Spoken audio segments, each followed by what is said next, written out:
कहा जाता है समुद्र मंथन की रोचक घटना बिहार के बांका में घटित हुई थी। बांका के मंदार पर्वत के पास पापहारिणी तालाब समुद्र मंथन का गवाह बना था। विष्णु पुराण में वर्णित है कि महर्षि दुर्वासा के श्राप के कारण स्वर्गलोक धन वैभव ऐश्वर्य विहीन हो गया था। इस विकट परिस्थिति में स्वर्गलोक के सभी देवता परेशान हो गए और वे समाधान खोजते खोजते भगवान विष्णु के पास गए। भगवान विष्णु ने उपाय सुझाया। उनका मत था कि असुरों के साथ देवताओं को समुद्र मंथन करना चाहिए। इससे अमृत निकलेगा जिसे सभी देवता ग्रहण करके फिर से अमर हो जाएंगे। असुरों, वासुकी नाग और मंदार पर्वत की सहायता से देवताओं ने समुद्र मंथन किया। इसके परिणाम स्वरूप 14 रत्न प्राप्त हुए। सभी 14 रत्नों से जीवन में कुछ न कुछ सीखा जा सकता है।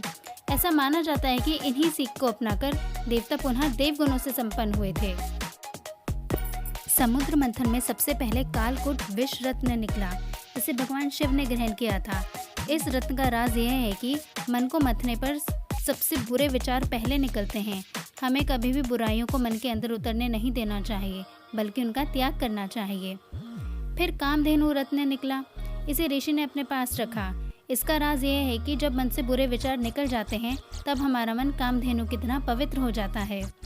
कामधेनु के बाद निकला उच्चश्रेवा घोड़ा रत्न। कहा जाता है कि यह घोड़ा मन की गति के समान चलता था। इस रत्न को राजा बलि ने अपने पास रखा था। इस रत्न का राज यह है कि जब भी मन भटकता है बुराइयों से लैस हो जाता है।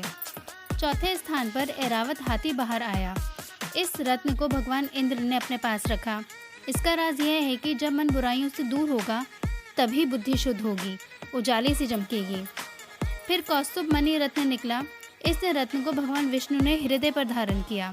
इसका राज यह है कि जब हमारे मन से बुरे विचार निकल जाते हैं, बुद्धि शुद्ध हो जाती है, तब मन में भक्ति का सूत्रपात होता है। कौस्तुभ मणि के बाद कल्प वृक्ष रत्न बाहर आया। इस रत्न को देवताओं ने स्वर्ग में लगाया था। इस वृक्ष को इच्छा पूर्ति करने वाला वृक्ष भी माना जाता है।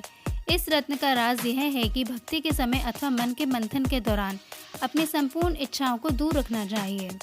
7वें स्थान पर देवी अप्सरा तथा देवी रंभा बाहर आईं। यह रत्न देवताओं के पास रहा। यह काम, वासना और स्वार्थ का पर्याय है। इसका राज यह है कि हमें भक्ति के दौरान लालच नहीं करना चाहिए। फिर समुद्र मंथन से देवी लक्ष्मी का आगमन हुआ।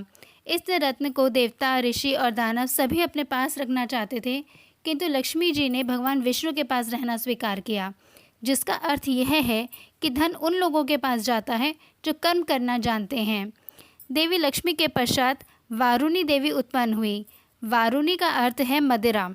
इसको दानवों ने ग्रहण किया। इसका राज यह है कि नशा करने वाला बुराई से दब जाता है। 10वें स्थान पर चंद्रमा प्रकट हुए। इस रत्न को भगवान शंकर ने मस्तक पर धारण किया था। इसका सार है कि जब हमारा मन बुराइयों से मुक्त हो जाता है तब हमें शांति महसूस होती है। फिर पारिजात वृक्ष रत्न उत्पन्न हुआ।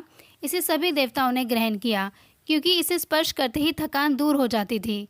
इसका राज यह है कि जब मन में शांति आ जाती है तब शरीर की थकान भी दूर हो जाती है। फिर 5 जने शंख रत्न आया। भगवान विष्णु ने इसे अपने पास रखा। इसका राज यह है कि थकान दूर होने के बाद मन भक्ति में लीन हो जाता है। 13वें रत्न के रूप में भगवान धन्वंतरी प्रकट हुए। उनके हाथ में 14वें रत्न के रूप में अमृत कलश था। भगवान धन्वंतरी ने सभी देवताओं को अमृत का सेवन कराया और श्राप से मुक्ति दिलाई। इसका राज यह है कि बुराइयों को दूर करके जब हम भक्ति में लीन हो जाते हैं तब भगवान का आशीर्वाद मिलना तय हो जाता है। समुद्र मंथन से मन को मतने का संपूर्ण ज्ञान हमें प्राप्त हो जाता है। दोस्तों, क्या आप बता सकते हैं कि महर्षि दुर्वासा ने क्या श्राप दिया था और क्यों? कमेंट सेक्शन में कमेंट करके बताएं।